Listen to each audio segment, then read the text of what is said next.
Hi నమస్తే welcome to I news. Cockroach Janata party ఇది social media విప్లవమా లేక నీటి బుడగ రాజకీయమా?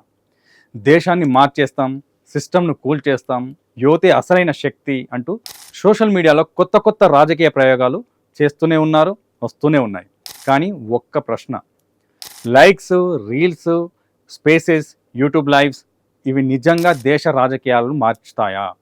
ఇదే ఇప్పుడు కాక్రోచ్ జనతా పార్టీ లాంటి కొత్త సోషల్ మీడియా పార్టీలపై వస్తున్న పెద్ద చర్చ. గ్రౌండ్లో కాదు, గూగుల్ మీట్లో విప్లవం. ఒకరు జర్మనీలో ఉంటారు, ఇంకొకరు అమెరికాలో ఉంటారు. ఇండియాలోని సమస్యలపై రోజు వీడియోలు పెడతారు. సెలెక్టివ్ టాపిక్స్ ఉంటాయి, సెలెక్టివ్ అవుట్రేజ్ ఉంటుంది, సెలెక్టివ్ నేషనలిజం ఉంటుంది. సోషల్ మీడియాలో మాత్రం వీళ్ళు భారీ విప్లవకారుల్లా కనిపిస్తారు. దేశం నాశనమైంది, ఇది ఇంకో రెవల్యూషన్ రావాలి, జెన్జీ లేస్తే ప్రభుత్వం కూలిపోతుంది అంటూ వీడియోలతో యువతను హీట్ చేస్తారు. ఖాళీ టైం ఉన్నవాళ్ళు కీబోర్డ్ వారియర్స్ అవుతారు. ఇలాంటి పార్టీలకు ఎక్కువగా ఆకర్షితులవుతారు. రోజంతా ఫోన్లో ఉండేవాళ్ళు, రాజకీయాల కన్నా రీల్స్ ఎక్కువ చూసేవాళ్ళు, సమాజాన్ని మార్చడం కంటే కామెంట్ సెక్షన్లో ఫైట్లు చేసేవాళ్ళు, వాళ్లకు ఇది ఒక డిజిటల్ రివల్యూషన్లా కనిపిస్తుంది. Telegram groups, Twitter spaces, discard meetings, అక్కడే దేశ భవిష్యత్తు నిర్ణయం అవుతుందన్న ఫీలింగ్లో వీళ్ళంతా ఉంటారు. కానీ గ్రౌండ్ రియాలిటీకి వస్తే ఒక్క వార్డు మీటింగ్ కూడా నిర్వహించలేరు. భారత్ బంగ్లాదేశ్లా కాదు, నేపాల్లా కాదు, శ్రీలంకలా అంతకంటే కాదు. సోషల్ మీడియాతో యువతను రెచ్చగొడితే చాలు, బంగ్లాదేశ్, శ్రీలంకలా ఇండియాలో కూడా భారీ ఉద్యమాలు వస్తాయి అనుకుంటారు.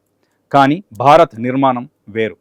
ఇక్కడ మిడిల్ క్లాస్ కుటుంబాలు చాలా బలంగా ఉంటాయి. ఇక్కడ యువకుడికి మొదట గుర్తొచ్చేది దేశ విప్లవం కాదు, ఇంటి ఈఎంఐ, తల్లిదండ్రుల బాధ్యత, ఉద్యోగం, కుటుంబ భవిష్యత్తు. ఇక్కడ రెవల్యూషన్ కంటే స్టెబిలిటీకి ఎక్కువ విలువ ఉంటుంది. అందుకే సోషల్ మీడియాలో కనిపించే ఆగ్రహం గ్రౌండ్లో ఓట్లుగా మారడం చాలా కష్టం.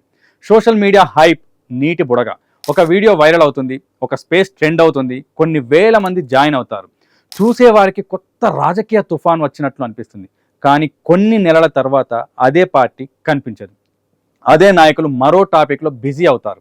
అదే ఫాలోవర్స్ మరో ట్రెండ్ వెంబడి వెళ్తారు. నీటి బుడగలా పెరిగి ఒకరోజు శబ్దం లేకుండా పేలిపోతుంది. దేశాన్ని మార్చడం అంటే సోషల్ మీడియాలో ఒక పోస్ట్ పెట్టడం, గట్టిగా ఒక కామెంట్ రాయడం కాదు. గ్రౌండ్లో ఉండాలి, ప్రజల మధ్య తిరగాలి, వారి సమస్యలు మోయాలి. సోషల్ మీడియా ఒక ఆయుధం మాత్రమే, అది రాజకీయాలకు ప్రత్యామ్నాయం ఎంత మాత్రం కాదు.